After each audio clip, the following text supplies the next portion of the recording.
in this world is my balls and my word. And I don't break them for no. Do you understand? Welcome to Big KIZ Podcast. You can reach us on bigkiz.com. I'm Brian. I'm Abu. And I think today, with everything that's gone on, we have to talk about the Three Lions, England at the Euros. You know, we are about being international, you know, sort of in the words of Del Boy, you know, Peckham, New York, Paris and Tokyo. So, but today we're going to talk about the Lions, and actually there's too much to really talk about and go into on this. But let's start with what we thought was going to happen before the tournament. And, you know, I'm going to ask you, Abu, what did you reckon what were your expectations for England when the tournament started? You know, what did you want to see in terms of play, lineup? What were your expectations? And yeah, let's go from there. Okay, sure. So before the tournament, I was a bit underwhelmed with England, as we all have, because in the past tournaments they've been terrible. Because in the World Cup we had a good run up until Croatia, and to be fair, everyone at the time thought that was our easiest run because we had teams like Sweden, Colombia, Honduras, you know, so. It was just like, damn, like, what is this English team going to achieve more? Was that, you know, the pinnacle of what we could achieve? But also, I was a bit confused with three at the back, four at the back. I didn't know what Southgate was on prior to the tournament starting, you know. And even our first couple of qualifying games is a bit mundane, you know. We had very defensive centre mids with Phillips and Rice in the middle. So really and truly, in the group stages, I was expecting, you know, England will come across a Spain or France, and they'll get moved to, and that'll be it, you know, quarterfinals perhaps. That would be nice, you know. I was always looking at the other teams, like what Portugal were doing, what Germany were doing, what even Switzerland surprised me, you know. I thought Netherlands would have had a good resurgence, you know, the way they performed in their group. But with England, well, they succeeded my expectations. But it reached a point where exceeded my expectations so much that I actually wanted them to go all the way, you know. But I guess it didn't. I guess it was coming home that it's going Rome, and that's the sad part of it all, man. It's really heartbreaking, man. Because I watched that fight and I was like, damn, you know, so close to the zenith of all we wanted, you know. Well, you know, it is Euros, isn't it?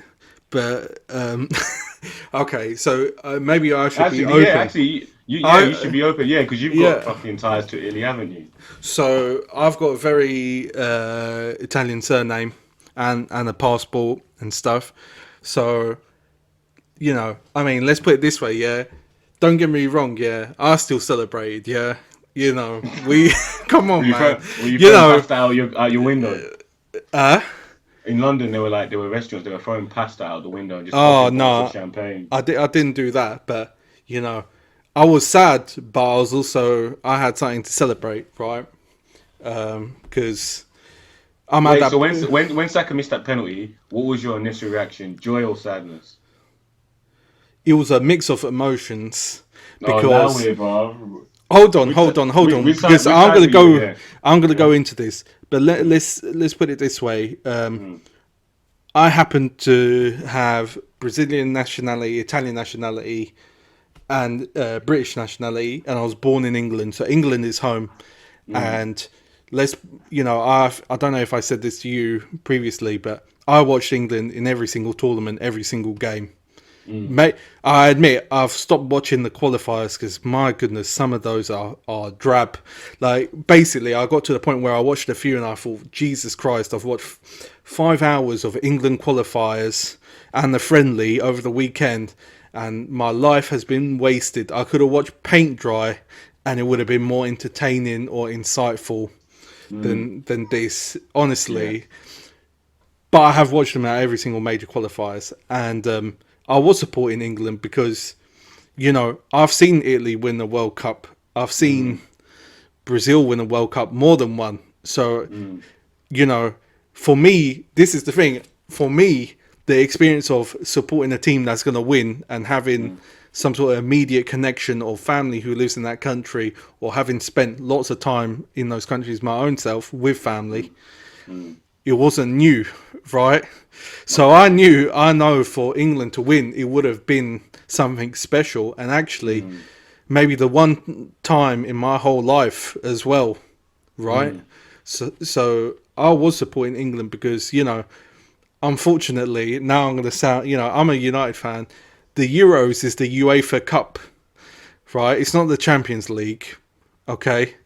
That's the. Are you comparing it to the World Cup basically? Yeah, the Champions League is the World Cup of the international realm, and the Euros, because actually most of the world's best sides aren't in Europe. That's true. Argentina, just Argentina and Brazil are already always good. Definitely. Well, and so anyway, you get what I'm saying. So, I did want England to win, and then I wasn't as excited about England getting to the quarterfinals of the World Cup because I thought it was an easy route, and I didn't think England actually played any decent teams. And quite honestly, I think England didn't play a decent team until they played Italy as well, either, to be quite frank. Actually, no, I disagree. Germany was the first decent team that England played. But, at the same time, it was at home.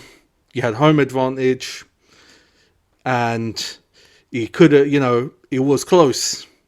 It was close. Remember, within minutes of Sterling getting us 1-0 up, he almost gave the ball away to Muller. Muller missed that. And by the way, it's so worth finding the German non-celebrations for that Muller, because they see it and they're waiting for 5 seconds. They're already celebrating that he's going to score, and then he doesn't score. For real? Yeah. Because, Muller is one of those. He's actually still underrated, in my opinion. No, I rate him, man. He's literally he's great. I think, what's it in Football Manager? Is it Raudouter? Basically, it's its own position that Muller creates, in which you literally sit in between the channels and the flanks, and it's just like, you don't need to be technical. It's more about intelligence, making the right position runs, and just being in the right place at the right time. Yeah, he's got very strange technical attributes. He doesn't seem to strike it very cleanly. He doesn't even seem to pass it very cleanly. But he doesn't dribble that much, the right time. Yeah, he's a bit of a player for sure. There was talk of United signing him one time, and so I've been a long time admirer. I remember first seeing him in the World Cup 2010. I was like, who is this guy? This random guy, Thomas Muller.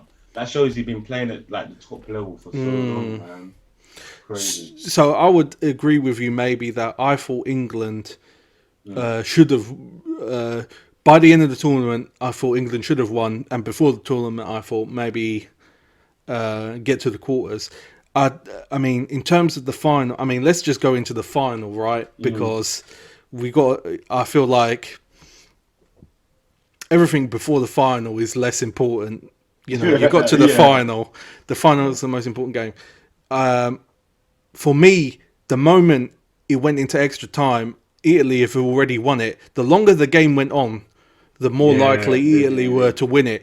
I thought, Italians... I've watched this Italy national team in all the major tournaments as well. Yeah. And sometimes they're not good, but they kind of have this not unbreakable will, You know what it is, yeah? Because I watched a documentary, sorry to cut you off, Brian, but it's just I watched a documentary about Italy's 1982 World Cup win. Okay, and the players they had in it. And you had the likes of Tedali, I forget the names now, but literally in that team, right, it was just everyone worked for one another. It's just like undying, we're gonna die on the pitch, we're gonna do shithousery, you name it. The shithousery, Italian shithousery. You know what, this is the thing about Italians, they're a cultured people, but they're also a fucking primal people. Yeah. And I say this in the sense that what's very Italian, everything nothing goes unsaid, right? The British, everything will go unsaid. Where the Italians, they'll say, "Oh, you're a fucking idiot." Yeah, In 1 minute, they'll say you're a fucking idiot. The next, they'll be like, "Yes, you can marry my daughter's son." You know, yeah. they don't keep anything in, and I think that's helpful for shithousery. I mean, I don't know if you watched. I watched the end of the Italy-Spain game. They had 5 added minutes, and literally 4 minutes of it was Italian shithousery. A Spanish player would touch an Italian player, boom, he's down for 3 minutes. Like, oh, they're gonna, you know, oh, he's back up. Oh no, they need to make a substitution. Like, the shithousery was like unbelievable. Wait, did you then not the see- goalkeeper goes yeah. down. Like, oh my god.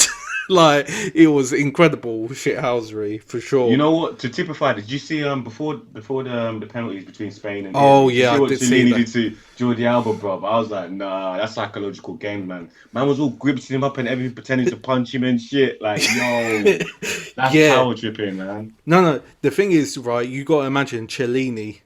Chiellini been at the heart of that Juventus defense for a decade or whatever. Well, just Yeah. under a decade. Like, Yeah, he's played in the highest level for too long now.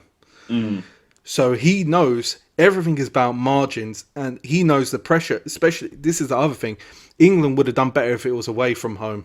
At Wembley, there's too much pressure. And Chiellini, before the game, was giving an interview. England's bench could win the game, and he's not wrong.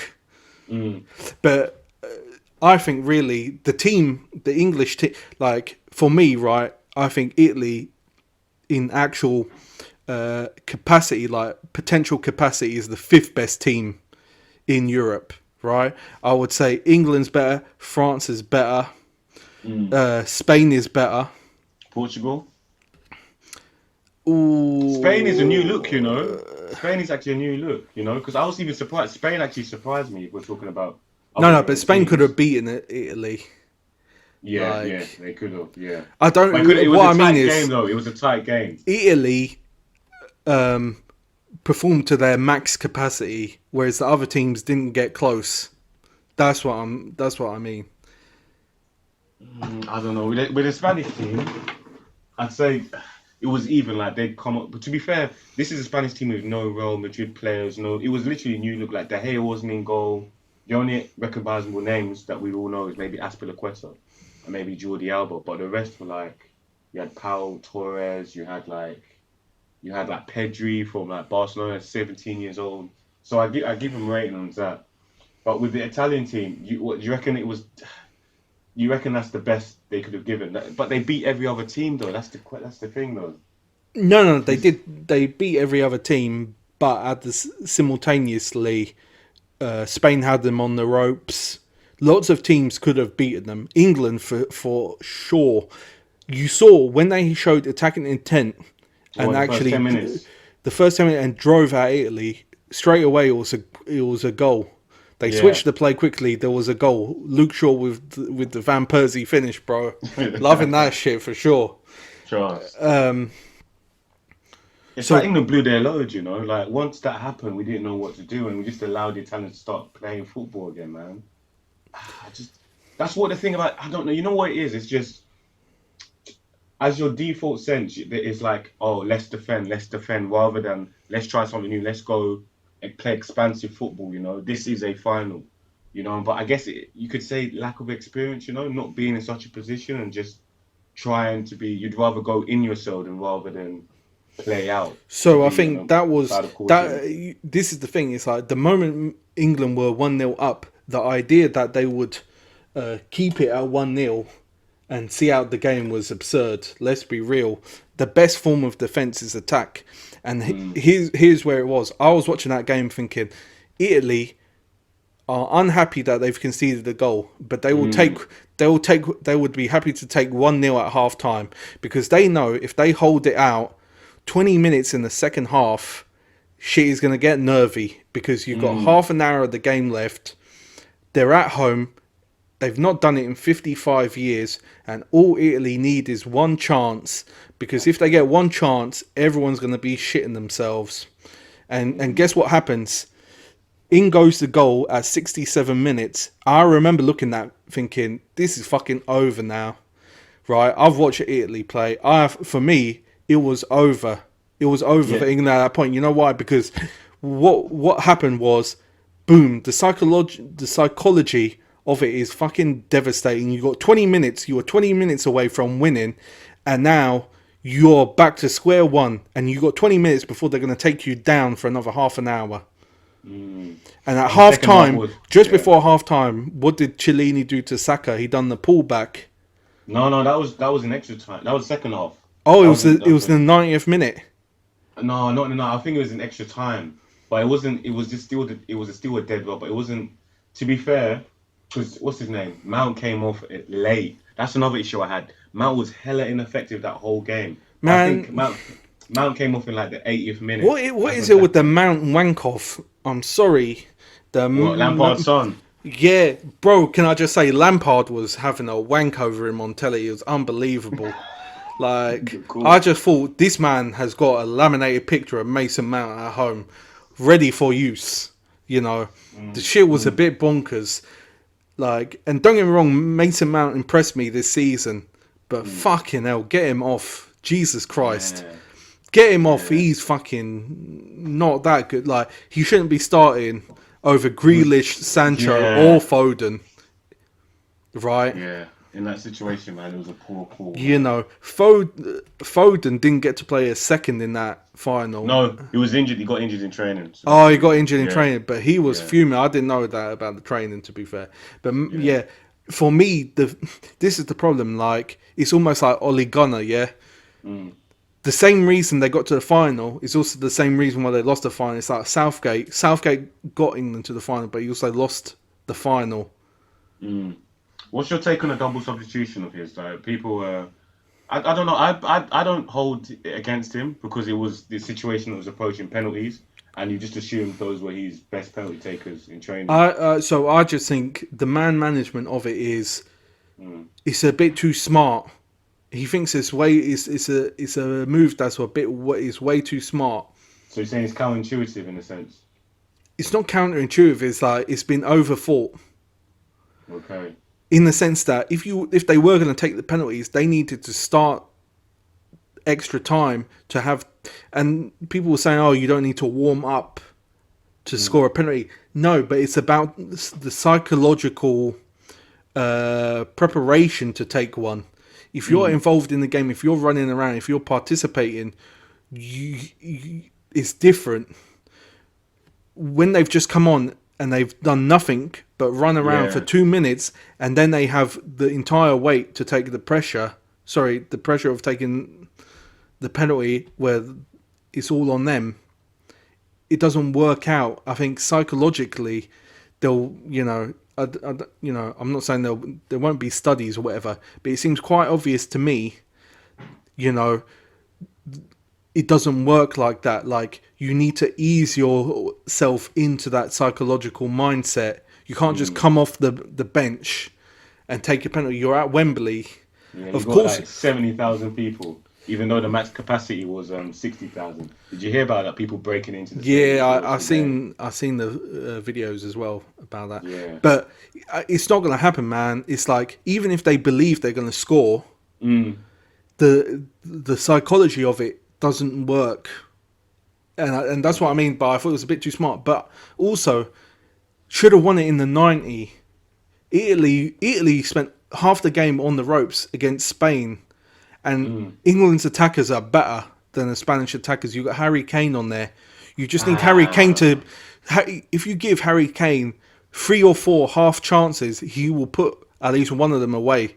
And he didn't get that opportunity in this game. Yeah, and the connection between the midfield and attack was horrible. The second half was such an eyesore, bruv, man. Because you've seen the likes of Barella and flipping Jorginho just popping it around, and like Kane was literally in Chiellini's pocket. Like Sterling and Saka, like there was no connection. That's the problem we had, like with Declan Rice and Kyle Phillips. There's no connection between the midfield and the attack. And also our wing backs were literally just pressed in our own half. It was ridiculous, man. Like we conceded the battle of midfield. And then we'll just like, for example, the early goal, you could see it was coming, right?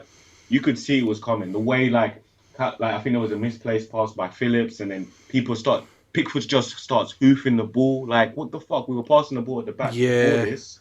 Now we're just hoofing it, and it's like Look, shit, man. but this is the other thing. It was the first minute of the game, right? Yeah, I It was the know. first minute. I'm going to tell. I think you know what I'm going to say. I watched Maguire all season at United, and for all his failings, Yeah, he never actually.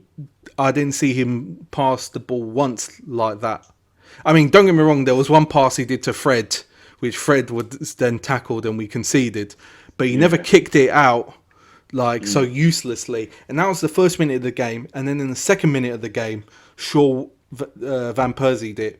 And so for me, what you had was you had the reality that England were not ready. They were scared. They were shaken. And that was Maguire in the first minute of the game. yeah, And but, then yeah, you had the comfort blanket of the goal. yeah, And Italy were fine. yeah. Italy were fine with conceding the goal because really they would have taken penalties on minute one of that game. They never, Italy, Mancini came out in the interview afterwards and I was listening. He's like, oh, we're upset we didn't win it in the 90. Bro, he had no plans to win it in the 90. He just thought maybe we could nick it in the 90, but if we're not going to nick it, we're going to just stop them playing. I'll tell you Like, one player though. Do you see Chiesa, the guy who came yeah, off? Chiesa, fuck me. He was Yeah, like a revelation. bro, he was a man on a mission, bro. Honestly, Bro, Chiesa, yeah, like, and he didn't look, he just looked like some little doughy Italian geezer. Like, you yeah. wouldn't pay that dude any mind, and he was just causing havoc.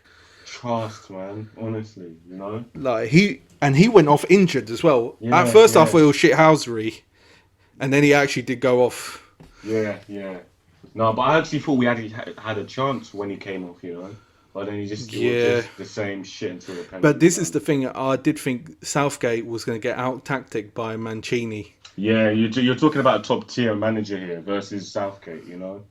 It's a Like, shame. It's a shame. But it's like England needed to win that in the 90. England just needed to. This is the thing. It's like if you're constantly attacking, Italy haven't got time to try and get shape or try and control the game. They're just having to react to the pressure that England are bringing. definitely.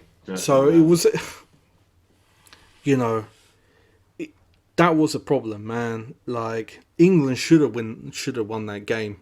Like this is the thing I worry about. I worry that actually next year France aren't going to be so ridiculous. Yeah, France aren't going to be so ridiculous. Argentina just won the Euros. Yeah, Messi. That's another thing. Messi finally got himself a international tournament win. Like that's finally a thing, I guess. Does that put him up there as the greatest of all time, or does Ronaldo still? Man, the thing is, right, if Ronaldo goes to PSG and wins it at PSG, I'm sorry, but you got With what, Messi. Champions League or league? I don't think he needs to win the Champions League. He just needs to win the league there. He just needs to win the league. Because the fact is that Messi only ever did it in La Liga, and fair enough, it's still a good league. But Ronaldo did it in every single league. He would have done it in all the top tier leagues, apart from Germany. Yeah. And even then, he could have done it in Germany. It's just that, what's the point with Bayern Munich anyway? Yeah, it's guaranteed, yeah. Really, what's he going to do? Like, knock it to Lewandowski? Like, it doesn't... What I mean is, he done it in the Prem, which is a tougher league, and then he also done it in La Liga. And then he's done it in Italy. Like, and here's the other thing, no doubt, even after this club, he'll go back to Portugal and fucking do it in Portugal as well. Sporting Lisbon. Yeah, he'll probably take it back to Sporting Lisbon. Probably has enough money to bring in a few transfers of players he wants. Do you know what I mean? Like, it's all a bit mad. He'll bring charisma with him outside of foot crosses. Like, yeah, man, England should have won that game. And for me, I don't want to say it was Southgate to blame. I think it was Southgate's naivety and conservatism on that day. But who's to say, man? It's so much pressure. you're in the stadium and stuff. It's so much pressure. But kudos to him for actually getting the team there, because this exceeded everyone's expectations, man. Like, it got us all in a jolly mood, honestly. Like, it uplifted the nation. Obviously, you know, the aftermath of it with like the comments, the racial abuse and shit. You know what?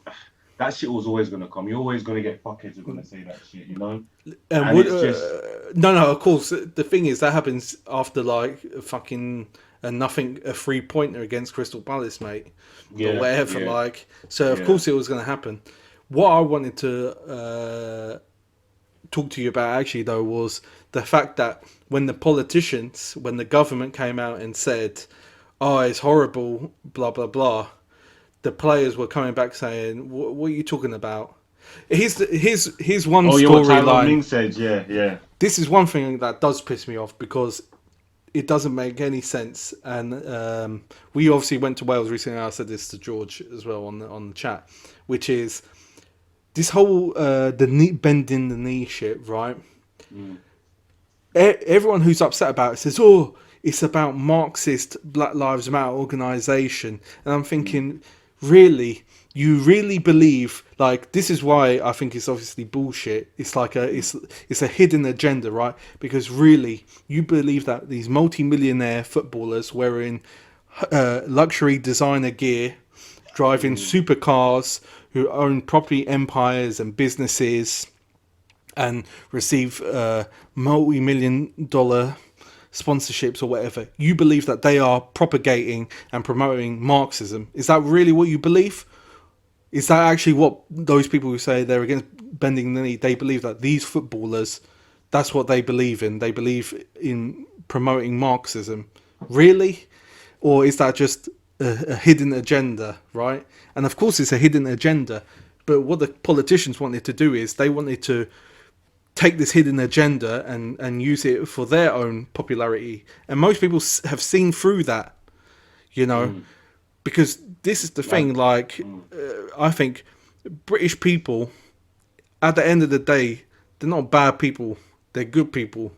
But you can fool them, right? You can fool anyone. I can be fooled, you can be fooled, good people can be fooled. And sometimes that's what happens. And, you know, I don't think the British public were fooled this time, because it's absolutely true. The knee is about taking a stand against racism, sexism, discrimination. And, you know, when they said, oh, no, they should be free to boo, and they weren't challenged and said, well, you know, actually, it's about anti-discrimination. But, of course, why would you expect a government who allows Priti Patel to remain when taxpayers' money, like nearly $500,000, goes to avoid a court case around bullying? Oh, yeah. You know, like Boris Johnson describes women wearing, Muslim women wearing the headdresses, letterboxes. So, you know, these people are interested in humiliation. They're not interested in stopping discrimination. No, they're not about togetherness, man. It's just, you know, it's whatever gets them fucking votes at the time, you know. Like I don't know if it's the Conservative Party that angle for this nationalistic kind of thinking where, oh yeah, if they want to boo for this kneeling of a knee, then they should. It's just to appeal the masses, you know, really and truly. But this is the funny thing, man. Actually, what you had was some sort of like, you had progressive patriotism on show. All of them sang the national anthem. All of them were proud to play for England. All of them wanted to win for England, because that's home. That's the country they grew up in. Same for me. And booing them, like, what's that about? Really? That's about people not wanting to accept that. People not wanting to accept history. Like, I don't believe in white guilt or none of that, right?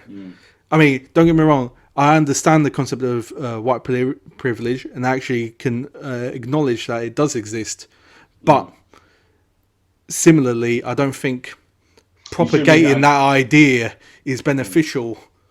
Yeah, in a time of when we're playing football, bro, man. When we're playing football, but also I don't even think. I think it's an idea that has a value actually, but I wouldn't call it white privilege. Maybe I'd call it indigenous privilege or something like that. But even then, that wouldn't necessarily work in other countries or whatever. But you get what I'm kind of exploring. Definitely, man. I think the message was clear, man. Like literally, England, the squad. It's a very like, how many black players were in the squad? Well, if you want to count mixed people from mixed heritage of black, then I think there were about 7 players. So it shows that there's definitely an inclusion in it, and it's just you know what, the politicians, the way they angled it, if you boo if you want, you know, it's a kind of like, you know, it's there's no cohesion. There's politics and there's football, and that's where, you know, that's where kind of it comes to the realm of like, is there a place for politics in football? You know, people will say yes, but majority of people would say no. You know, we've seen it time and time again. Like even when Tyrell Mings called out Priti Patel about it, you had other MPs saying, "Oh, he needs to stick to football, like keep his nose out of politics." So I just feel like there's always going to be headlocks with like institutions, like whether I don't know what the FA's stance is with all this, but it just feels like the government sees itself as this top hierarchy and authority, and like whatever it says should fucking be followed, and what everything else is like a non-issue to them, man. That's how I see all these fucking politicians, man. You know what it is as well? It's like, I feel like the England football team are providing better opposition than Labour as well. You know, providing what? Say that again. They're providing better opposition than the Labour Party to the government. Sorry. Oh yeah, yeah. Because Labour, they're in disarray, aren't they? Which is like, just clinging onto seats at this point. It's just, you know, it's a bit of a mad one, but I got to say, you know, I mean, let's round it up and the penalties. Okay, look, Italy missed 2 penalties. That's bad. Like, if you can't beat a team in a penalty shootout who's missed 2 penalties, you're doing something very wrong. Right? That's another fact. But they did have a world class keeper in goal in Donnarumma, you know. No, okay, but let's be real. The Rashford penalty would have beaten Donnarumma if it was on target. But the other 2, the Sancho one, and the Saka one, they were both weak, not very not well taken and stuff. Like, to be fair, but I did also think the penalty shootout was the choices were a mistake. Like Sterling and stuff. Sterling, in experience, just been playing in Champions League final, he needs to step up before Saka. You know, having Saka number 5 was so odd, man. It was so odd. I guess it was based on like, they were doing sick in training, but bruv, no, man. No, it doesn't make sense. And bless him, he was so upset. He was really upset. It's kind of it's a gift and a curse in it, in a sense that he's done so much so young, like being the main man at Arsenal, like an FA Cup win last season, being called up to England, you know, featuring a lot heavily for England, you know, and now the penultimate point where it will just blown up for him, and it's fucking, I don't, you know, a situation like, you know how we were talking about before off air, like about violations and like the growing pains that you get, man. This is a big growing pain. He will learn a lot from it for sure. And he will be back stronger. Yeah, you reckon come back stronger? Like, do you reckon situation like this build your character in a sense? For sure. You know, I think England are going to be a whole lot wiser come World Cup next year. And the team is pretty young if you think about it. The team is young, and this is the other thing about the World Cup next year. It's during winter. So maybe all the Premiership players and English players will have an advantage because they're used to playing a lot during the winter. But we will see. I mean, you know, these players also need a rest, man. Like, there's been a lot of football, and I know because I'm tired of bloody watching it. You know, so let alone running around and like your sore muscles and bones and shit. Yeah, trust. You know, playing 40 games, 50 games a season, like players need time off you know, like your body degrades and shit, Yeah, tell me, you know. trust. But so I mean, let's wrap it up, man. 3 Lions. It's a damn shame, but like you said, come back stronger. Next year, World Cup. Fingers crossed. You know, let's go as far as we can. Yeah, I think you hit the nail on the head there, man. I can't add too much to it because I was down for a couple of days after this, but now you know what? Mm, You just got to take the positives from it, and yeah, we'll see what we do next year, man. Like honestly, like semi final World Cup and then a final Euros. You know, does that mean something? Is that progression over the years? yeah, for sure, for sure. It's definitely, you know, there's something happening, man. And, you know, let's go for the World Cup. It's more important than the Euros at the end of the day, Yeah. you know. All right, Uh, man. All But right, so bigkiz.com, you yeah, can follow us, get in touch over there. And, you know, fingers crossed for a better outcome next time round. right in a bit, man. Laters.